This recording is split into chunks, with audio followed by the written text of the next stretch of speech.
All right, let's talk about building a digital legacy. In this explainer, we are going to unpack the power of DSpace.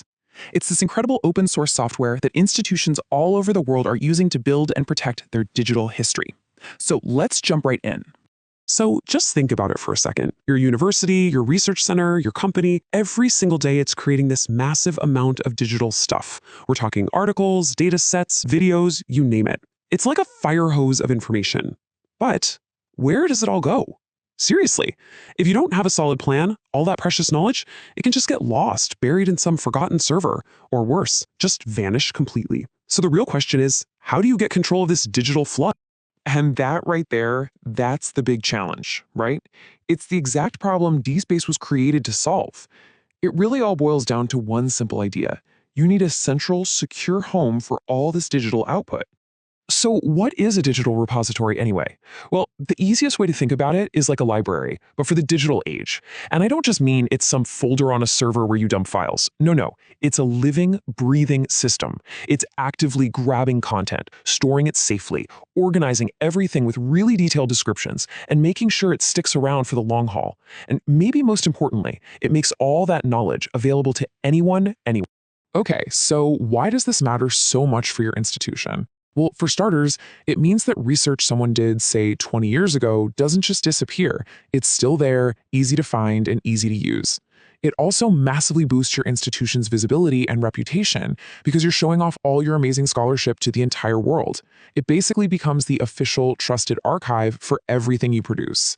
And this last one is huge. It creates permanent, stable URLs. That means when someone cites your work, that link will always work, which is absolutely crucial for building future research on a solid foundation. All right, so we've got the problem, this digital flood, and we've got the solution, a digital repository. So now let's talk about the tool. Let's get into one of the biggest and best open source options out there for building one, DSpace. You know, there's a reason thousands of institutions use DSpace. It's kind of the perfect storm of benefits. First off, it's super powerful. Second, it's open source, which means it's free to use and you can tweak it to do whatever you want. And third, it's supported by this huge global community of developers and users. So you're not just getting a piece of software, you're getting a whole ecosystem built around preserving digital knowledge. And the flexibility you get with DSpace, it's pretty amazing. You can throw almost any kind of file at it. Documents, audio, video, complex data sets, you name it. It uses something called the Dublin Core Metadata Standard, which is just a fancy way of saying it has a really smart, consistent way of describing every single item. But here's the best part. It's designed to be found. It's optimized to show up in Google Scholar, and it supports these cool protocols like OAI PMH. That basically lets other libraries and search engines harvest its data, which means the research you're storing gets seen by as many people as possible. Okay, I know what you might be thinking. Building a repository sounds complicated. And yeah, there are a few moving parts, but the way DSpace is put together is actually really logical. So let's pull back the curtain and look at the key pieces you need to get this thing up and running. First thing you need is a database, and for DSpace, that's PostgreSQL.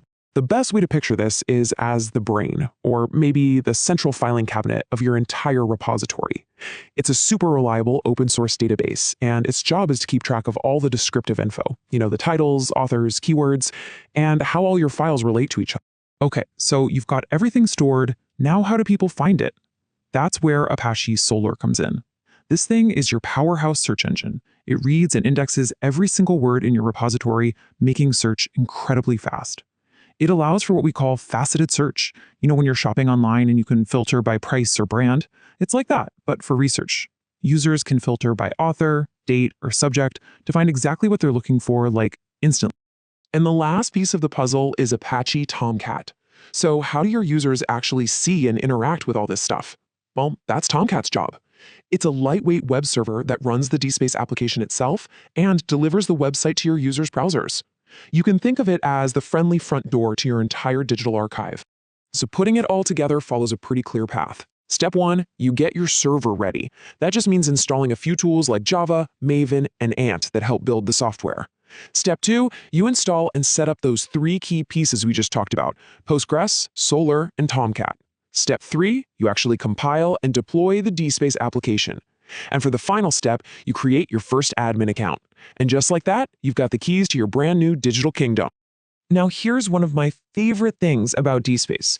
You are not stuck with some boring, generic website, not at all. With just a little bit of tinkering and some HTML and CSS files, and it's pretty straightforward, you can make it look exactly like your institution's own website. We're talking your logo, your color scheme, your photos.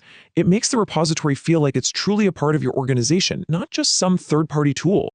Okay, so the scaffolding is built. The system is up and running. Now for the fun part, filling it with all that valuable knowledge. And DSpace gives you a really clean, logical way to keep everything organized. It's all based on a simple hierarchy. Think of it like nested folders. At the very top, you have communities. This could be, for example, the physics department or the history department. Then inside a community, you create collections. So within the physics department community, you might have a collection for faculty publications.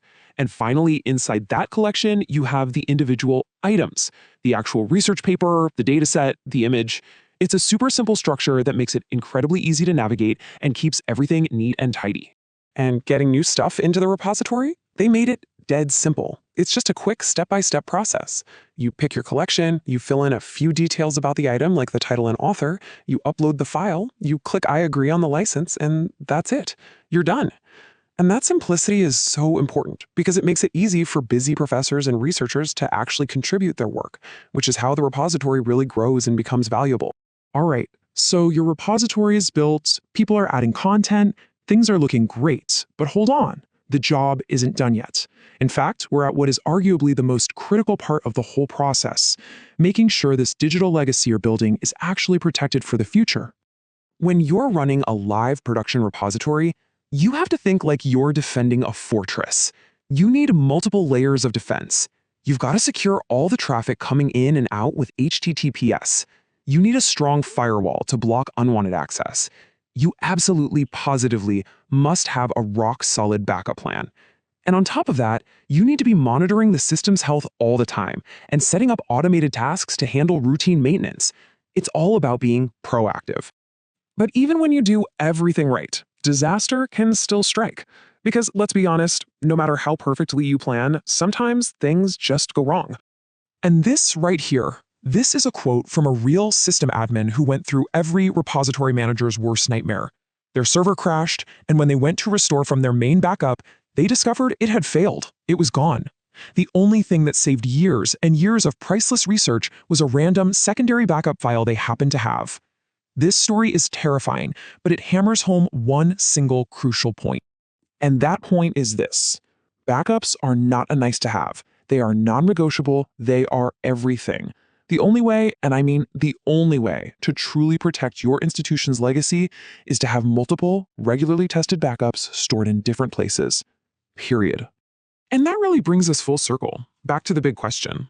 See, DSpace is an amazing tool. It gives you all the technical capability you need.